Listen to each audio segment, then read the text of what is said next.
আল্লাহ বললেন ওয়াসাইনাল ইনসানা বিওয়ালিদাইহি, শিরকের কথা যখন লোকমান সন্তানকে জানালো, এবার আমি আল্লাহ পৃথিবীর মানুষগুলোরে জানিয়ে দিলাম, খবরদার খবরদার, মা বাবার সাথে কখনো খারাপ আচরণ করো না। ওয়াসাইনাল ইনসান, মানুষকে আমি ওসিয়ত করলাম, রেকমেন্ড করলাম, ভার্ডিক্ট জারি করে দিলাম, বিওয়ালিদাইহি, মা বাবার ব্যাপারে তাদের সাথে সদাচরণ করবে, মা বাবার সাথে খারাপ আচরণ করা যাবে। জান্নাতে একটা দরজা আছে, নাম আল আব, বাবা, আর একটা আল উম, মা। যারা বাবা মার সাথে ভালো আচরণ করছে তারা ওইটা দিয়ে ঢুকবে। সুবহানাল্লাহ পড়েন। এক লোক বললেন, ইয়া রাসূলুল্লাহ, আমার মাকে কাঁধে করে কাবার চারদিকে ঘুরিয়েছি, তাওয়াফ করিয়েছি, প্রচন্ড রোদের মধ্যে আমার মাকে কাঁধে করে কাবার চারদিকে লাব্বাইক লাব্বাইক বলে অনেকবার ঘুরিয়েছি। ইয়া রাসূলুল্লাহ, আপনি আমাকে বলে দেন, ছোটবেলা যখন আমি আমার মায়ের বুকের দুধ খেয়েছি, ওই দুধের সুদটুকু আদায় হয়েছে কিনা? বিষ্ণুই বললেন, কি প্রশ্ন করলা তুমি? লাউ কাতাতা জিলদাক, তুমি যদি তোমার গায়ের চামড়া কেটে জুতা বানিয়ে দাও, চামড়াটা কেটে শুকিয়ে যদি জুতা বানিয়ে তোমার মায়ের পায়ের নিচে দিয়ে দাও, ছোটবেলায় মায়ের বুকের যে দুধ খেয়েছো, একটা দুধের এক ঢোক দুধ খাওয়ার শোধ আদায় হবে না। এক ঢোক যে দুধ খাইছো ওইটারই শোধ আদায় হবে না। খবরদার খবরদার, বাবা মার ব্যাপারে সাবধান। বিশেষ করে মায়ের সাথে, দুজনের কথাই আল্লাহ প্রথমে বললেন, এরপরে বললেন বিশেষ করে মায়ের সাথে, কারণ হামালাতহু উম্মুহু, বাবা তোমারে পেটে ধরে নাই, পেটে ধরেছে কে? ওয়াহানান আলা ওয়াহান, 10 মাস 10 দিন বোঝার পরের বোঝা, যন্ত্রণার পরে যন্ত্রণা বাবা সহ্য করে নাই, করেছে কে? এত বড় একটা পেট হয়ে গেছে, জানেন তো? হ্যাঁ, আল্লাহ। এই পেটটা নিয়ে বারবার কিচেনে যাওয়া লাগছে, এটা নিয়ে টয়লেট করে, এটা নিয়ে গোসল করে, ঘুমাতে পারে না, শুইলে উঠতে পারে না, উঠলে বসতে পারে না। একদিন 2 দিন, 1 সপ্তাহ 2 সপ্তাহ, 10 মাস 10 দিন আমার মাকে এই কষ্ট দিয়েছে। মায়ের কলিজার মাঝখানে লাথি মেরে দুনিয়াতে এসেছে। এরপরে আল্লাহ বললেন, ওয়া ফিসালুহু ফি আমাইন, এখানেই শেষ নয়, দুধ ছাড়াতে লেগেছে 2 বছর। কয় বছর? ওগো মা, তুমি এই ধরনের শ্রেষ্ঠ নেয়ামত, তোমারই পদ তলে রয়েছে জান্নাত। ওগো মা, তুমি এই ধরনের শ্রেষ্ঠ নেয়ামত, তোমারই পদ তলে রয়েছে জান্নাত। ঠিক কিনা? দেখেন আল্লাহ মর্যাদা কোথায় বাড়াবে। আমাদের দুনিয়ার পুরুষ মানুষদের পায়ের নিচে থাকে জুতা, জুতার নিচে বালু, কার্পেট কিংবা ফ্লোর। আর আল্লাহ বলে, দুনিয়ার এক একটা মায়ের পায়ের নিচে আমি জান্নাত দিয়ে রেখেছি। এই পৃথিবীটারে 100 বার বিক্রি করলে জান্নাতের একটা চেয়ারের দাম হবে? বুঝে শুনে উত্তর দিবেন। এই পৃথিবীটাকে, পৃথিবীর যে সম্পদ, এটা এস্টিমেশন করে, হ্যাঁ, 1000 বার বিক্রি করলে যে দামটা হবে, ওই দাম দিয়ে জান্নাতের একটা চেয়ারের দাম হবে? এই পৃথিবীরে 10,000 কোটি বার বিক্রি করলে যেই অ্যাসেট হবে, যে অ্যামাউন্ট হবে, ভ্যালিউ হবে, ওই দাম দিয়ে জান্নাতের একটা টেবিলের দাম হবে? আর যেই জান্নাত, পুরো জান্নাতটা মায়ের পায়ের নিচে পড়ে আছে, ওই পা দুইটার দাম কত? সুবহানাল্লাহ পড়বেন না? মা বাবার দোয়া অনেক বড় দোয়া। কখনো যেন আমরা বেয়াদবি না করি, কখনো যেন তাদের মনে কষ্ট না দেই, সবসময় যেন তাদের কাছ থেকে দোয়া নেই। পারা যাবে? এটা আল্লাহ তাআলা ঢুকিয়ে দিলেন। তাহলে সাইয়েদনা লোকমান প্রথমে বলল, বাবা শিরক করো না। এরপরে রব্বুল আলামিন বললেন, শিরকের পরে তোমাদের সবচাইতে বড় দায়িত্ব, যে বাবা মা তোমাদের জন্য এত কষ্ট করেছে, তাদের সাথে খারাপ আচরণ করো না। 2টা হয়ে গেল। কয়টা? আওয়াজ করে বলেন, কয়টা? 3 নম্বরে সাইয়েদনা লোকমান আলাইহিস সালাম ছেলেকে বললেন, ইয়া বুনাইয়া ইন্নাহা ইন তাকু মিসকালা হাববাতিন মিন খারদালিন ফাতাকুম ফি সখরাতিন আও ফিস সামাওয়াতি আও ফিল আরদি ইয়াতি বিহাল্লাহ ইন্নাল্লাহা লাতীফুন খাবীর। 3 নম্বরে সাইয়েদনা লোকমান বললেন, বাবা সরিষার দানা পরিমাণ কোনো ভালো কাজ যদি তুমি করো, কিংবা খারাপ কাজ যদি তুমি করো, সেটা যদি মাউন্ট এভারেস্টের উপরে উঠে করো, কোনো খারাপ কাজ, আও ফিস সামাওয়াতি, মহাশূন্যে যেয়ে যদি করো, আও ফিল আরদে, জমিনের অতল গহ্বরে কোনো সুড়ঙ্গ বানিয়ে সেখানেও যে যদি কোনো পাপ করো, ইয়াতি বিহাল্লাহ, সেটাও আল্লাহ নিয়ে আসবে। কোনো পাপ বা কোনো ভালো কাজ আকাশে উঠে, পাহাড়ে উঠে, কিংবা সুড়ঙ্গ করে জমিনের ভিতরে ঢুকেও যদি করো, কিয়ামতের দিন আমল নামায় সেটা দেখতে পাবো। সুবহানাল্লাহ পড়বেন না? কারণ ইন্নাল্লাহা লাতীফুন খাবীর, তিনি হলেন লতিফ, সূক্ষ্মদর্শী। যত ছোট কাজই করো না কেন তার চোখে ফাঁকি দেয়া যায়। তার মানে 3 নাম্বার উপদেশে সাইয়েদনা লোকমান তার ছেলেকে আল্লাহর শক্তি, আল্লাহর ক্ষমতার ব্যাপারে একটা ধারণা দিচ্ছেন। নিজের ছেলেকে তার রবকে চিনাইতে হবে। আমাদের রবকে আমাদের চিনার দরকার আছে না নাই? ছেলেকে বোঝাবেন, বাবা ওই যে তুমি মসজিদে আমার সাথে যে সেজদা দাও, কারে দাও জানো? তিনি কত বড়, তিনি কত বিশাল ক্ষমতার অধিকারী। তুমি সামান্য কোনো ভালো কাজ কিংবা খারাপ কাজ, এটা যদি মহাশূন্যে উঠেও করো, পাহাড়ের চূড়ায় গিয়েও যদি করো, জমিনকে ফেড়ে সুড়ঙ্গের ভেতরে ঢুকেও যদি করো, তার চোখকে কশিনকালেও ফাঁকি দেয়া যাবে।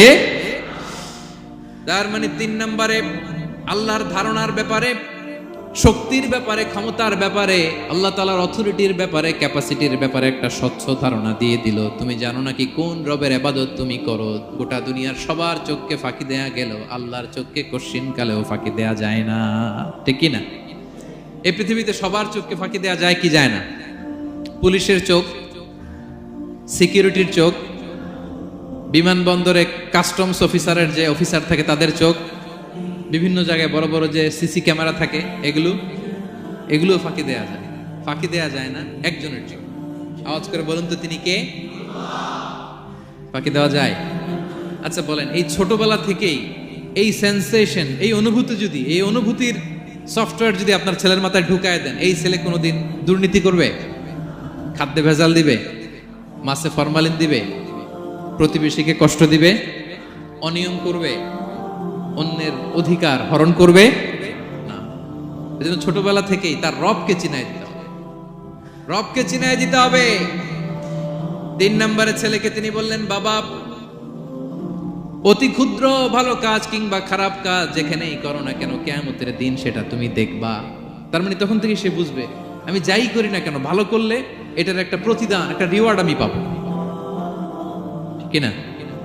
আর খারাপ যদি করি, এটার শাস্তি আমাকে ভোগ করতেই হবে। আল্লাহর সুপ্রিম কোর্টের কাঠ করে আমাকে দাঁড়াতেই হবে।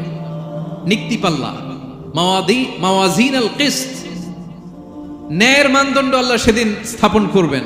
আমরা যেটা মিজানের পাল্লা বলি, এটা মূলত ন্যায়ের মানদণ্ড। সামান্য ক্ষুদ্রাতি ক্ষুদ্র জিনিস দিলেও ওইখানে টের পাওয়া যায়। সুবহানাল্লাহ পড়েন। আচ্ছা, আমরা যে চাল কিনি, ডাল কিনি, ধরেন 10 কেজি চালের একটা বস্তা কিনছি, দেখবেন যে অনেক সময় মাপটা একুরেট হয় না। 10 কেজির যে হয়তো একটু বেশি অথবা হয়তো একটু কম, এরকম হয় না অনেক সময়? 5 কেজি কিনছেন এক দোকান থেকে, আরেক জায়গায় যে ভালোভাবে মাপ দিয়ে দেখবেন যে একটু বেশি হয়েছে তবে একটু কম হয়েছে, ঠিক কিনা? আল্লাহ যে মিজানের পাল্লা সেদিন বসাবেন, ওইখানেও তো এরকম হবে। হ্যাঁ, কেমন হবে? فَمَن يَعْمَلْ مِثْقَالَ ذَرَّةٍ خَيْرًا يَرَهُ, পড়ুন, وَمَن يَعْمَلْ مِثْقَالَ ذَرَّةٍ شَرًّا يَرَهُ। ক্ষুদ্রাতি ক্ষুদ্র জাররা তথা অনুপরিমাণ ভালো যদি করো, সেটাও সেদিন নিক্তি পাল্লায়, মিজানের দাড়ি পাল্লায় দেখতে পাবা। ক্ষুদ্রাতি ক্ষুদ্র খারাপও যদি করো, সেদিনও মিজানের পাল্লায় সেটা তুলে দিবে কে? জাররা মানে খুবই ক্ষুদ্র। কতটুকু ক্ষুদ্র আমি উদাহরণ দিয়ে বুঝাই। শীতের সকালে টিনের ঘরে যারা কোনোদিন থেকেছেন, এখানে তো শীত নাই, মালয়েশিয়াতে সারা বছর গরম। শীতের সিজনের কথা মনে আছে তো আপনাদের? না মালয়েশিয়া থাইকা সব ভুলে গেছেন? শীতকাল শীতকাল মনে আছে? হ্যাঁ, শীতের সকালে টিনের ঘরে যদি কখনো থাকেন, দেখবেন যে টিনের ঘরে ছিদ্র থাকে, ওই ছিদ্র দিয়ে সূর্যের আলো ঢুকে, রশ্মি। মনে পড়ছে? শীতের সকাল, টিনের ছিদ্র দিয়ে দেখবেন চিকন একটা সূর্যের রশ্মি ঢুকছে। ওইটার কাছে গেলে দেখা যায় সামান্য ধুলাবালি, কেমন যেন ডাস্ট উড়ে এটার মধ্যে। অন্যদিকে কিন্তু দেখা যায় না, এদিকে নাই, কিন্তু ওই ছিদ্রটার কাছে গেলে দেখা যায় আলো যেদিক থেকে পড়ছে নিচ পর্যন্ত পুরোটার মধ্যে ধুলিকণা। আসলে ধুলিকণা কি শুধু এদিকেই না, পুরা ঘরেই আছে। ওইদিকে আলো পড়ছে, ওইটা দেখা যায়। ওই যে ছোট্ট সূর্য রশ্মির মধ্যে কাছে গেলে যে ছোট্ট ছোট্ট ধূলিকণা দেখা যায়, ওইটার নাম হচ্ছে যাররা। যাররা ফামাইয়া আমাল মিসকালা যাররাতিন খাইরান ইয়ারা। এই ধূলিকণার ডাস্টের যাররা পরিমাণ ভালো করলে সেটাও দেখতে পাবা, আবার যাররা পরিমাণ খারাপ করলে সেদিন কিয়ামতের ময়দানে মিজানের পাল্লায় সেটাও দেখতে পাওয়া। পড়েন সুবহানাল্লাহ। তার মানে 3 নম্বরে ছেলেকে আল্লাহর শক্তি আর সম্ভাবনা সম্পর্কে সতর্ক করলেন, জানান দিয়ে বললেন, বাবা যেটাই করো না কেন সবার চোখকে ফাঁকি দেওয়া যায় না, একজনের চোখ, তিনি কে? কয়টা গেল উপদেশ? সবাই বলুন তো কয়টা? 3টা। 4 নম্বরে লোকমান আলাইহিস সালাম বললেন, ইয়া বুনাইয়া আকিমিস সালাহ, ও আমার সন্তান, 4 নম্বরে উপদেশ হলো তোমাকে নামাজ কায়েম করতে হবে। নামাজ, সবার আগে নামাজ। কাজকে বলে দাও আমার নামাজ আছে, নামাজকে বলো না কাজ আছে, ঠিক কি না? সালাত কায়েম করো, সালাতে কায়েম করো, হবে জান্নাতি তুমি, হবে জান্নাতি তুমি, দিবে কাল হাসরে শীতল ছায়া আরশে আজিম, রব্বিয়াল আলা রব্বিয়াল আযীম, রব্বিয়াল আলা রব্বিয়াল আযীম। সুবহানাল্লাহ পড়েন। 4 নম্বরে আকিমিস সালাহ, ও আমার কলিজার টুকরা সন্তান, নামাজ কায়েম করো। নামাজ, নামাজ কিয়ামতের ময়দানে সর্বপ্রথম যে জিনিসটার হিসেব আল্লাহ চাইবেন ওটা কি? সবাই বলেন একসাথে, সেটা কি? বিশ্বনবী ইন্তেকালের আগে বললেন, আস-সালাত আস-সালাত ওয়া মা মালাকাত আইমানুকুম, ও আমার উম্মতেরা নামাজ, নামাজ। বিশ্বনবীর রূহ বের হয়ে যাবে, মালাকুল মউত চলে আসলো, এখনই রূহ মুবারক কবজ করে নিয়ে যাবে। অন্তিম মুহূর্তে গোটা উম্মার জন্য বিশ্বনবী যে মেসেজটা ড্রপ দিয়ে গেলেন সেটার নাম হলো নামাজ। সালাত আস-সালাত, উম্মতেরা নামাজ নষ্ট করো না, নামাজ নষ্ট করো না। আউয়ালু মা ইউহাসাবু বিহিল আবদু ইয়াউমাল কিয়ামাতি আস-সালাহ, কিয়ামতের ময়দানে সর্বপ্রথম আল্লাহ যে জিনিসটার হিসাব চাইবেন সেটা কি?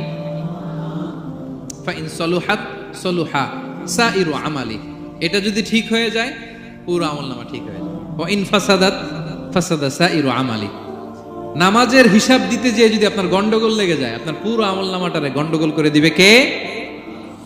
এজন্য সবার আগে সালাত। ছেলেকে বোঝাবেন, বাবা নামাজ কায়েম করো, তার মানে একা একা পড়ো না, জামাতে পড়ো। নামাজ পড়া আর কায়েম করায় পার্থক্য আছে।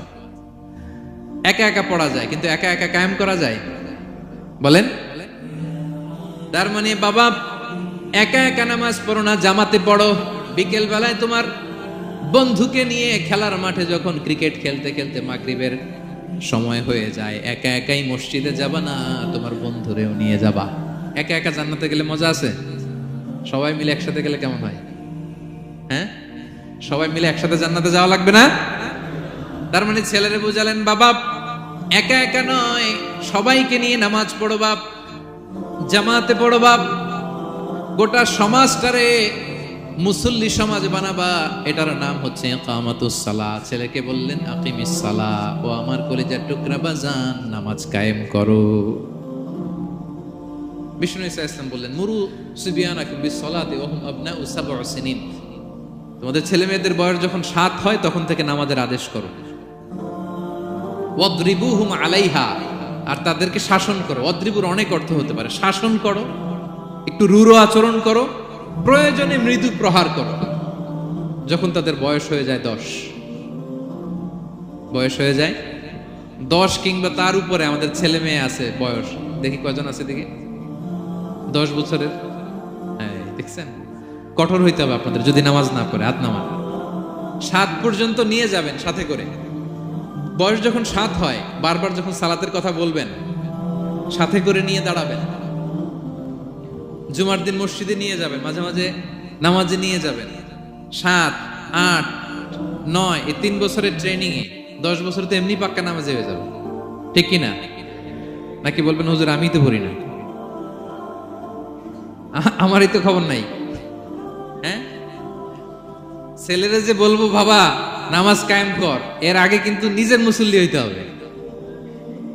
এটা বুঝতে পারতেছেন তো? হ্যাঁ, ছেলেকে বলতে হলে আগে নিজের মুসল্লি হইতে হবে। নামাজের ব্যাপারে নো কনসিডারেশন, কোনো ছাড় নাই। সালাত আপনাকে পড়তেই হবে যে কোনো পরিস্থিতিতে। এজন্য 7 বছর বয়স থেকে বিশ্বনবী ওয়ার্নিং দিতে বলেছেন। 10 বছর বয়স হলে প্রয়োজনে রূঢ় আচরণ করো, শাসন করো, প্রয়োজনে মৃদু প্রহার করো। খবরদার, খবরদার। একসাথে মাঝে মাঝে নিজেরাও ঘরে পড়বেন। মসজিদে তো যাবেনই, বাইরে বৃষ্টি, যেতে পারছেন না, নিজেই ইমাম হয়ে দাঁড়ায় যান। আপনার ছেলে 2 জন আপনার পিছনে দাঁড়াবে, আপনার স্ত্রী আর মেয়েরা তার পরের কাতারে দাঁড়াবে। হ্যাঁ, নারী পুরুষ একই কাতারে দাঁড়াতে পারে না। অথবা আপনার ছেলেটার ইমাম বানায় দেন, ও নামাজ পড়াইতেছে, আপনারা পড়তেছেন, ভালো লাগবে না? A family that prays together stays together, ইংরেজিতে একটা কথা বলি, a family that prays together stays together. যে ফ্যামিলি একসাথে নামাজ পড়ে, এই ফ্যামিলি একসাথে টিকে থাকে শান্তিতে অনেক দিন, ঠিক কিনা? এজন্য ঘরে মাঝে মাঝে জামাতে নামাজ পড়বেন, ঘরটারে বরকত দিয়ে পূর্ণ করে দিবে কে? এজন্য সাইয়েদনা লোকমান বললেন, আকিমিস সালাহ, আমার কলিজার টুকরা সন্তান, নামাজ, নামাজ নষ্ট করো না, নামাজ নষ্ট করো না। অনেক ফ্যামিলি আছে, অনেক ফ্যামিলি নিজেও নামাজি, ছেলে মেয়েদেরকেও নামাজের কথা বলে, পড়ায়, জোহর পড়তে দেয়, আসর পড়তে দেয়, মাগরিব পড়তে দেয়, এশা পড়তে দেয়, ফজর পড়তে দেয় না। ফজর নিয়ে টেনশন নাই, কেন? বলতেছে ঘুমায় হুজুর। কি করে? আমার কলিজার টুকরা সন্তান ঘুমায় হুজুর, কাঁচা ঘুম কেমনে ভাঙাই? আচ্ছা, ফজরের সময় যদি আপনাদের কন্ডোমিনিয়ামে আগুন লাগে কি করবেন? ফজরের সময় লাগছে আগুন, আর একটু ঘুমাক, কাঁচা ঘুম। হ্যাঁ, বলবেন বলবেন, কথা বুঝে নাই বোধহয়।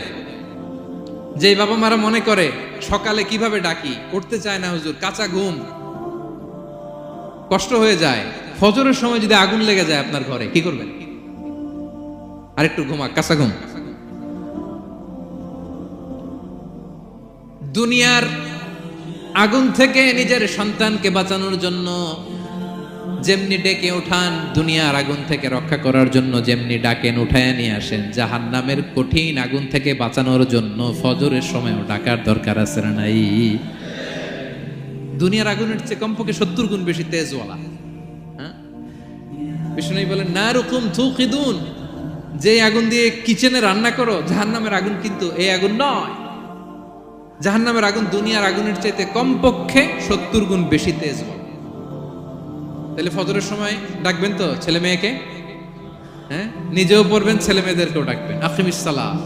4 নম্বরে বললেন, বাবা নামাজ কায়েম করো, নামাজ, নামাজ ছেড়ে দিও না। 5 নম্বরে বললেন, ওয়া'মুর বিল মা'রুফ, ভালো কাজের আদেশ করো।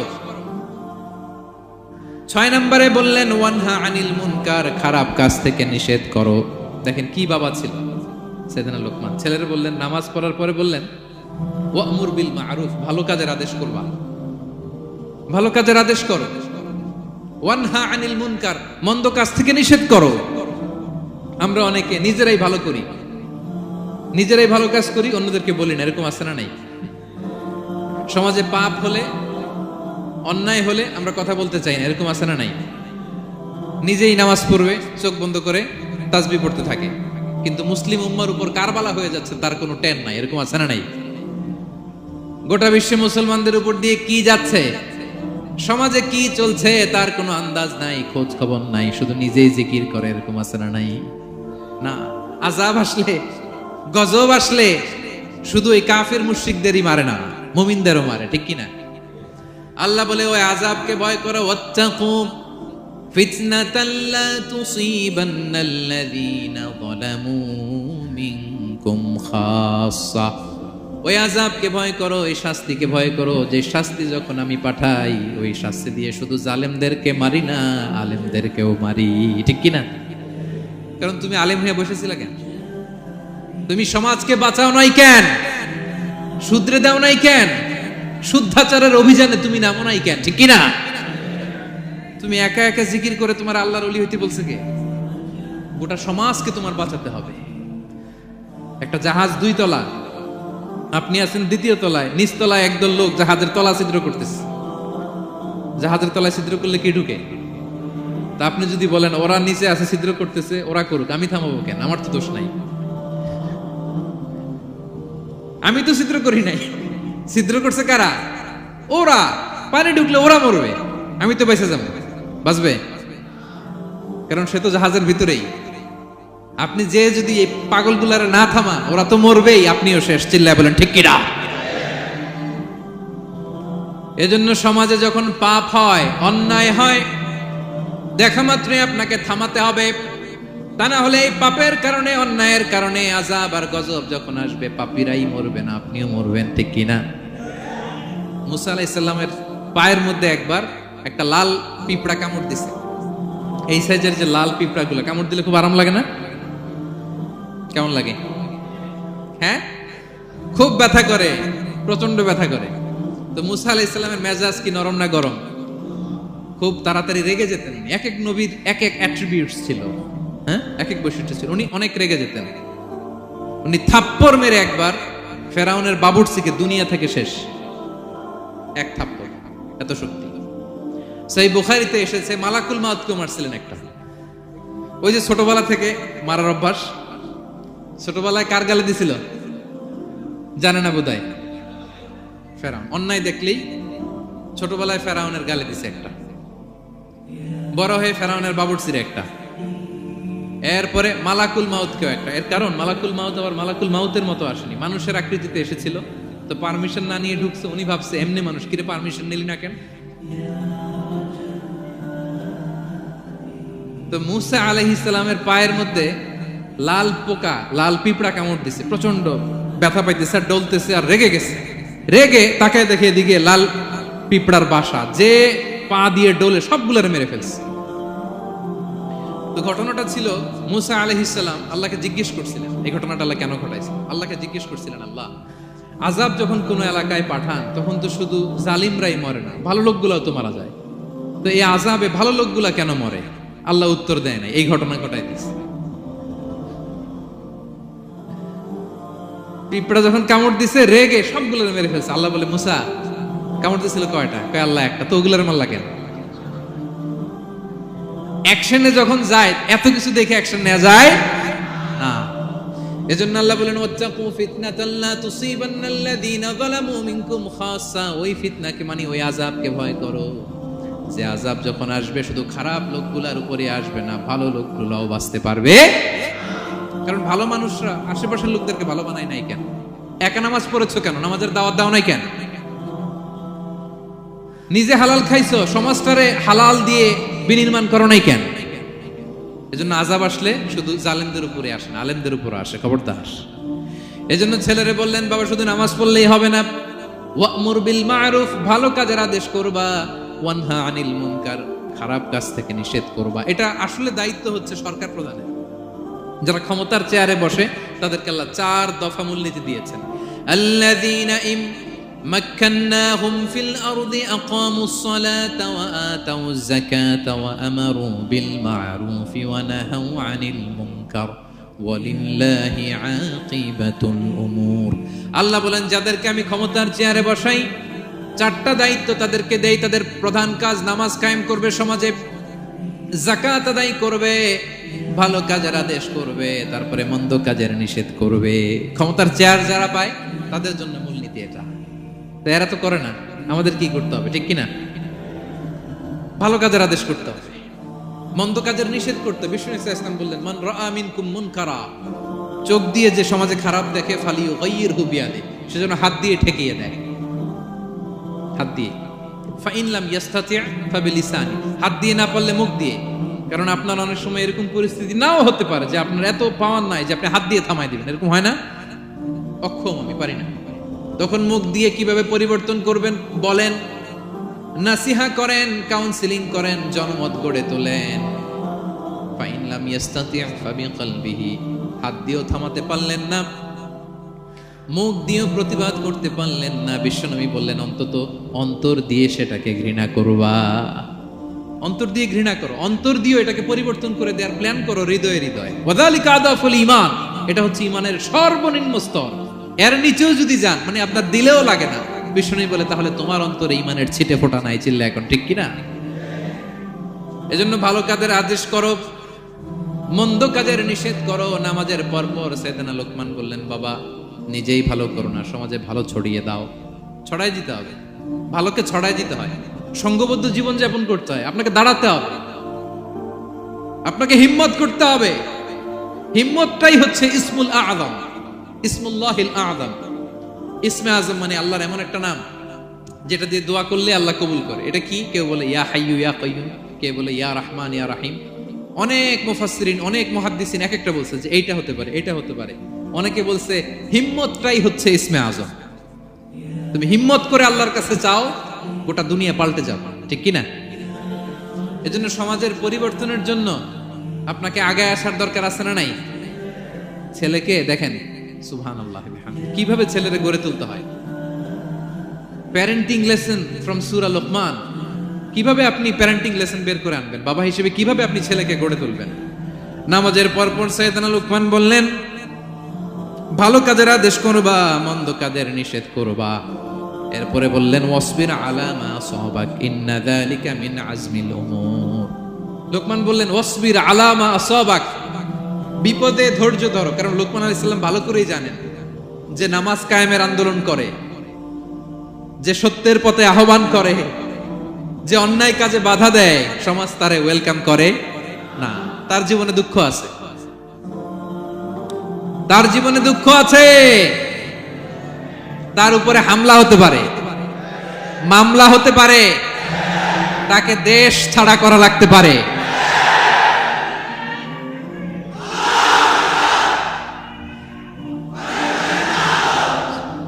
ওয়াসবির আলা মা আসাবাক, বাবা খুব ভালো করেই জানে বিপদ নেমে আসতে পারে। যে নামাজ কায়েমের আন্দোলন করে, যে সৎ কাজের আদেশ করে, অসৎ কাজে বাধা দেয়, তাকে থামানোর জন্য, হ্যাঁ, তার অগ্রযাত্রাকে রুখে দেওয়ার জন্য, তার রাস্তাকে ব্লক করার জন্য যুগে যুগে সমাজে সমাজে আছে না নাই? আছে। ঘাবড়ে গেলে চলবে না। এই পথ, এটা ফুল সজ্জার কোনো পথ নয়, এটা কণ্টকাকীর্ণ। এখানে প্রতি পদে পদে কাটা। এটা জেনেই আমরা এই পথে এসেছি, ঠিক কিনা? এজন্য আমাদেরকে রুখে দেয়া যাবে না। আমরা সত্যের কথা বলেই যাব, আমরা অন্যায় দেখলে প্রতিবাদ করেই যাব। প্রতিবাদ করবেন, দাঁড়াবেন। আপনি দাঁড়ালেই দেখবেন পরিস্থিতি অন্যরকম হয়ে গেছে। দাঁড়ান না, যে আপনি অন্যায় করতেছে, আপনি দাঁড়ান না কেন? অপরাধ করতেছে, আপনি থামান না কেন? আপনার বোনের বয়সী একটা মেয়েকে টিস করতেছে কিছু ছেলেরা, আপনি দাঁড়ান না কেন? ওদের 10 জনের চেয়ে আপনার শক্তি অনেক বড়। সত্যের যে শক্তি আছে, মিথ্যা তার সামনে মুখ থুবড়ে পড়ে। আপনি দাঁড়ান, আপনি জিজ্ঞেস করেন এরকম করতেছো কেন, টিস করতেছো কেন? আপনি ওখানে জনমত গড়বেন। আপনি দাঁড়ালে আরো 10 জন দাঁড়াবে, ঠিক কিনা? দাঁড়াতে আপনাকে সাহস করে দাঁড়াতে হবে। সালাত কায়েমের আন্দোলন যারা করে, সৎ কাজের আদেশ যারা দেয়, মন্দ কাজ থেকে নিষেধ যারা করে, তাদের জীবনে পরীক্ষা আছে না নাই? এজন্য সাইয়েদনা লোকমান বললেন, বাবা যেই নসিহত তোমাকে দিচ্ছি এটা পালন করলে বিপদ আসবে, কিন্তু ঘাবড়ে যেও না, আতঙ্কিত হয়েও না। ওয়াসবির আলা মা আসাবাক, বিপদে ধৈর্য ধরো, ধৈর্য ধারণ করতে হবে। সবর, সবর নিয়ে কোথায় যেন আলোচনা করেছিলাম যে সবর এটা এমন একটা গাছ, যে গাছের চারদিকে থাকে কাঁটা, কিন্তু ফলটা বড় মিষ্টি। সবর বাংলা জানেন তো কি? ধৈর্য। ধৈর্য এমন একটা গাছ, যে গাছের চারিদিকে কাঁটা, কিন্তু ফলটা মিষ্টি, সুস্বাদু। এই সুস্বাদু ফল খেতে হলে এই কাঁটাগুলো সহ্য করতে হবে। ধৈর্য। ছোট্ট ছেলে মেয়েদেরকে ননির পুতুল করে গড়ে তুলবেন না, খবরদার। ওদেরকে কষ্ট সহিষ্ণু করে গড়ে তুলবেন। আপনি থাকতেই কষ্ট করা শেখান, তার জীবনটা স্মুথ হবে, তার ক্যারিয়ারটা ব্রাইট হবে, তার ভবিষ্যৎটা সুন্দর হবে। ছেলেমেয়েরা কিছু চাইলেই সাথে সাথে দিবেন। অনেক বাবা মা আছে এত আদর করে, এত বেশি আহ্লাদ করে, যা চায় তাই দেয়, পরে হিতে বিপরীত হয়, ঠিক কিনা? ছেলে মেয়েকে অভাব শেখান, ছেলে মেয়েকে কষ্ট শেখান, ওদেরকে সংগ্রাম শেখান, প্রতিকূল পরিবেশে কি করে টিকে থাকতে হয় এটার সবক শেখান। সেদিন লোকমান তাই করলেন, ছেলেদের সবর শিখাইলেন যে বাবা ধৈর্য ধারণ করো, আতঙ্কিত হবা না। জীবন এটা সহজ নয়, জীবন চলার পথ সহজ নয়, এটাকে সহজ করে নিতে হয়। কখনো সবর করে, কখনো ক্ষমা করে, কখনো অন্যকে ইগনোর করে, কখনো দোয়া করে, কখনো আল্লাহর উপর তাওয়াক্কুল করে, ঠিক কিনা? ছেলে মেয়েকে আদর করে বোঝাবেন, বাবা এখন তুমি বাবার হোটেলে খাও, মায়ের হোটেলে ঘুমাও। সারা জীবন এমন চলবে না, দুনিয়াটা বড্ড কঠিন, এখানে কেউ কাউরে জায়গা করে দেয় না, নিজের জায়গা নিজেরই করে নিতে হয়, ঠিক কিনা? ছোটবেলা থেকেই তাকে দৃঢ় মনোবলের করে তুলতে হবে যে বাবা দুনিয়াটা এত সহজ নয়, এটা সহজ করে নিতে হয়। This is the life hacks. এই লাইফ হ্যাক গুলো আপনি শেখাবেন, লাইফ লেসন গুলো শেখাবেন। ধৈর্য ধরো, সৎ কাজের আদেশ দাও, মন্দ কাজের নিষেধ করো। এগুলো করতে গেলে একটু বাধা বিপত্তি আসবে, কিন্তু শেষ হাসিটা তুমিই হাসবে, ঠিক কিনা? বিজয় তোমারই হবে। কি বলেন? সময়ই কথা বলে, সময়ই কথা বলে। বিপদে ধৈর্য ধরো। বিশ্বনবী আল্লাহ বললেন, ওসবির আলা মা ইয়াকুলুনা ওয়াহজুরহুম হাজরান জামিলা। নবী হে, বিপদে ধৈর্য হারা হবেন না। ভালো সময় সামনে আসছে, মক্কায় আপনারে কষ্ট দেয়, গণক বলে, জাদুকর বলে, পাগল বলে, মদিনাতে বিজয় আপনারই হবে, ঠিক কিনা? ছেলে মেয়ে যেন আশাবাদী হয়ে গড়ে ওঠে, হোপফুল, আতঙ্কিত যেন না হয়। কষ্ট শিখান, ধৈর্য শিখান।